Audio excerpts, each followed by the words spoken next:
Hello everyone and welcome to Thoughts, Hopes, and Theories. Let's skip the formalities and jump right in, because we all know what you came for. Something that's been coming for a real long time. Something we've all been waiting for.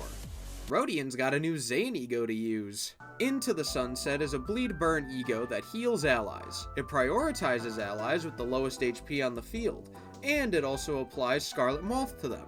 This status then heals extra HP and some sanity based on its stack, which is much appreciated. But beyond its support capabilities, it also inflicts a bit of bleed and burn, and then inflicts Wrath and Lust fragility on the targets. Real simple, but effective stuff. And that's not all. Her passive is of great interest. It makes Wrath and Lust skills deal a percentage of their damage to a random other enemy on the field, giving all of her Wrath and Lust skills bootleg attack weight. But this does come with the downside of the distributed damage having a max amount, and when you deal that max amount, the passive will turn itself off for a couple of turns. Which kinda sucks, but it's a fair enough downside considering how good this is. Now, I just want to remind or inform those who aren't realizing how insane this is, Rodion's gonna be getting a certain ID soon, and the character that ID is based on has access to these two skills. Anyway, that's just some food for thought as we move on to the Corrosion. It's basically just kinda there, nothing too special from my understanding.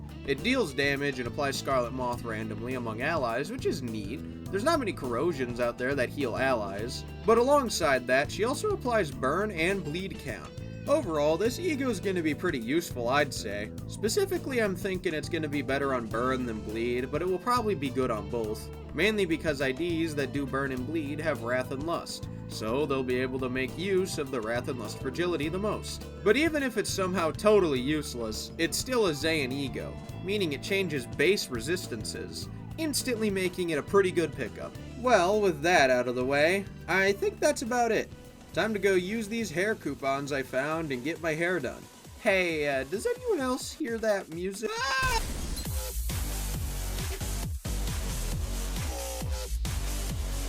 After a rather disappointing performance from Ishmael, Heathcliff has shown up to salvage what little remains of their relevancy. And boy oh boy does he turn this scrap metal team into a 24-karat brick of gold by single-handedly fixing almost every issue the team had, stepping up to be the de facto team leader. We can start with his passives. He inflicts Vendetta Mark on those who hit him or any of his allies from the middle. He also gains the status Book of Vengeance Heathcliff. These statuses respectively increase the damage that middle members deal and increase Heathcliff's offense and defense level. This is nice, but it's also a big help to his fellow middle member Sinclair, who consumes Vengeance Mark to gain damage on his skills. So alongside increasing overall team DPS, he ramps up Sinclair faster. Next up is his passive, Vengeance Tattoo Resonance, which makes it so all middle members take less damage if they have their defense skill equipped. This is good since, you know, the middle's whole gimmick is their souped up Giga counters that act as skill 3s, so you're gonna be getting huge use out of this. Before now, middle teams would often die from chip damage, so this really helps keeping them in the battle longer. But that's not even all. Heathcliff can also straight up make middle faction allies ignore being staggered as long as their counter is active. Granted, this does require having a certain amount of envy resonance, but also, the main use case for this unit is on an envy resonance team, where you're most likely to do a lot of envy resonating, meaning this is likely to activate a good amount. And this isn't even all. We've reached his final passive, the Big Brother. He gains a new status called Vengeance Tattoo from activating Envy Resonance. This status, simply put in plain text, literally just increases his damage output. Nothing fancy, they just straight up boost his ability to beat the brakes off of bastards who dare challenge the might of the middle. Vengeance Tattoo is gonna come up later, so keep it in the back of your mind as we move on to the second part of this passive. Heathcliff gets to use his skill 1 for free whenever he or an ally are attacked. Meaning, he just gets to do a free follow-up anytime one of your allies uses their counter or loses a clash. Granted, this will probably be once per turn and only activate with enough Envy Resonance, but this is still huge. Especially because of reasons we will discuss very soon. In fact, we're going to talk about them next, since the passives are done and we're moving on to the skills. His skill 1, Kicking, is a Wrath Affinity 3-coin skill that gains coin power from Burn and Bleed, and final power if the opponent has Vengeance Mark, which is a status that is inflicted by these IDs when they take damage. Heathcliff doesn't inflict it himself, so if you haven't gotten the hint yet, he's good to run with other middle units. And speaking of other middle units, this skill being Wrath means you can more effectively get Middle Merceau to use Regret, which is borderline necessary for him to keep up with the rest of the team. This skill has some solid potency but no count, and it lowers his stagger threshold, making him even more of a juggernaut. And since he can use this skill as a follow-up potentially every turn, he can get that stagger threshold lower than a limbo bar in hell. Oh, and he also heals some sanity if he hits a target with Vengeance Mark. Next up is his skill 2, Watch Your Back, which is a 3-coin Envy skill that gains final power from Vengeance Mark and coin power from Burn and Bleed. It inflicts some count and potency for both with a delicate sprinkle of paralysis. Not much to say about this one. It's a rather standard middle unit skill 2, which is to say it's good at what it does, but one thing of note is he applies offense level to allies adjacent to him on the dashboard. This is really cool and adds a lot to his role as the team leader for Envy Resonance. Or I should say the team leader for middle teams, because most of his boosts are just for the middle. But then again, middle teams and Envy Resonance teams are basically the same thing. Anyways, I'm getting sidetracked. TLDR, his skill 2 is really good. But all that came before this pales in comparison.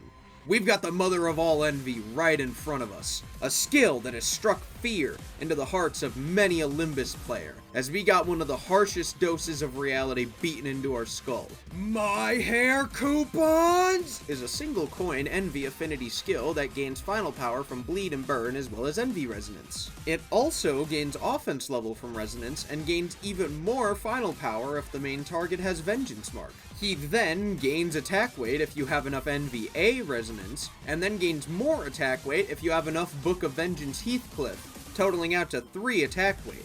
He also does extra damage if you're attacking a single target, meaning his attack weight doesn't go to waste. This skill inflicts Bleed and Burn and deals extra blunt damage based on Envy Resonance. He also gains Vengeance Tattoo if this skill manages to kill, which is nice. And he pops this skill for free if he's ever substituted into a battle. Now, with that covered, we can move on to his counter.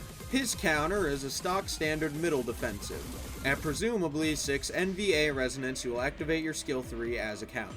Meaning all skill 3s activated this way are likely to be at full power due to having all their resonance conditions fulfilled. You also gain a shield based on your missing HP, but what's really special about this one is that it heals sanity for himself and the team. A rather under-discussed issue with this team comp is that counters don't give you sanity, meaning you can't take full advantage of the gimmick until everyone's at that crisp 45. So, having sanity healing for the team is a genuine luxury that cannot be praised enough. With the counter dissected in record time, let's evaluate his skill 3 too, starting with how to activate it. His regular skill 3 never mentioned any triggers, so let's answer this question by looking at the line in his passives I skipped up till now. Once he reaches a certain threshold of Vengeance Tattoos, he gains access to his enhanced skill 3, and he straight up pulls a red mist and changes the battle music. Complete and Total Extermination is a single coin Envy skill that gains final power based on Bleed and Burn on the target, and he gains extra if the target has Vengeance Mark. He gains offense level from Resonance and increases his damage based on how much HP he's missing. He can gain up to 2 attack weight from having Book of Vengeance Heathcliff on himself, and, like his skill 3, deals more damage based on excess attack weight. He inflicts Bleed, Burn, and randomly throws Tremor in there, cause why not? Then he immediately bursts it, and on top of all of this, he deals even more damage based on Envy Resonance. And, as a nice little bonus, he generates some extra E.G.O resources for your team if he can score a kill with this move. But then he consumes all his Vengeance Tattoos, meaning you gotta build it up again. And I think that's about it for his kit. Up next, we're going to talk about my thoughts on these kits. And spoilers ahead, by the way.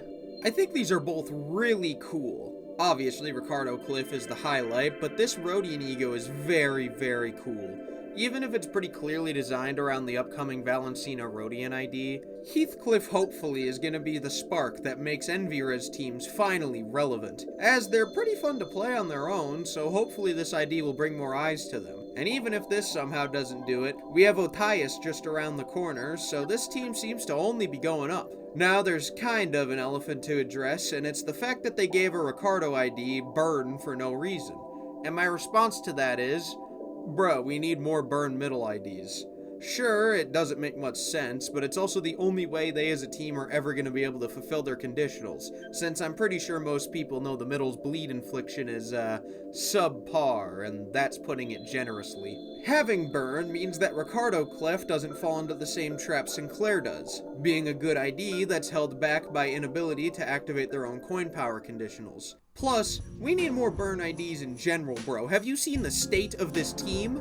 They're on life support, and instead of pulling the plug, PM just keeps upping the morphine dose with units and E.G.O that don't fix the issues this status fundamentally has. But anyways, here's to hoping Capstone Ryoshu is able to be the phoenix that resurrects the long-snuffed embers of burn. Back to talking about Heathcliff, though. I'm so happy he acts as a team leader ID, since Ricardo was a mostly chill guy who seemed to really care about his subordinates, so this is just the perfect way to adapt him as an ID. And you know, come to think, finally having a Ricardo ID really shows how far we've come in such a short time. I mean, just 4 cantos ago, this guy was so strong the concept of getting him as an ID was out of the question, and now boom, he's here, just like that. It's a little hard to wrap my head around almost. Well, I think that's about it.